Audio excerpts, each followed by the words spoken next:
What were you most fearful of as a child? Oh gosh, they go in so many different directions. Right. No, I do have a little bit of a phobia. I said a little bit, not to be minimizing, but it's a bit of a phobia. So my brother, I have an older brother, and always looked up to him, wanted to do whatever he was doing because he was like cooler, right? Like you just want to be like your older brother. So he would watch like scary movies. He would watch like Goosebumps. With his friends, and my mum was like, you can't watch Goosebumps. I'm quite an anxious person, so she was like, you are not going to handle Goosebumps. She was right, I cannot handle Goosebumps. And I watched it, and it was a ventriloquist dummy where like this smoke would come out of his nose, and I literally had nightmares for months. My parents had to like fully had to retrain me how to sleep because I was just like terrified, convinced. And then my brother obviously thought it was really funny, so he would play up on it. So I was most fearful that a ventriloquist dummy would kill me in my sleep.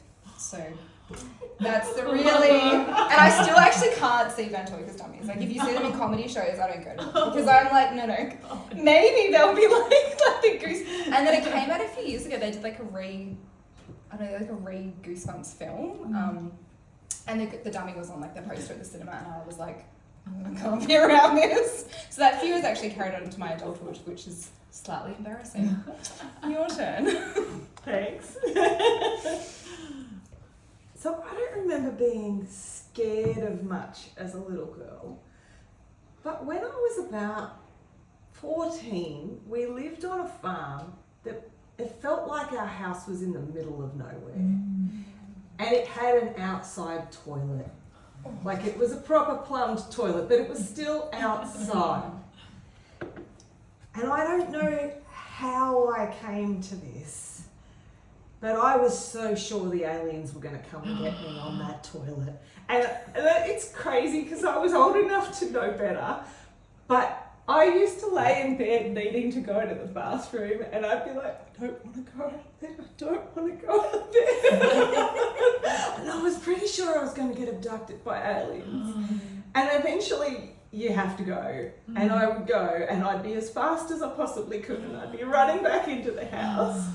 At 14, not at 5. But yes, aliens. Yeah.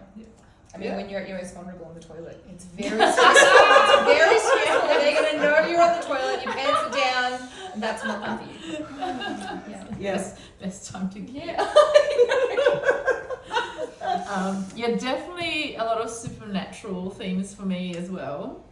Probably ghosts were the first. There was definitely an alien phase where I was quite afraid of there'll be aliens in the dark in the kitchen at night. But yeah, I think the one I remember like from my earliest memory was a friend, I was probably maybe 6, and a friend telling me about a ghost they saw in their bedroom. And then we were sitting in their bedroom at the time, and I was just like, oh, it's gonna like appear any moment. And I just remember running back downstairs and like wouldn't leave my mum, and they were like, what are you doing? Like, let go of my leg. And I was just like, but I wouldn't tell them what it was. I was just, because I felt like, well, there's a ghost. That's silly, but I had the fear in me. Yeah, it was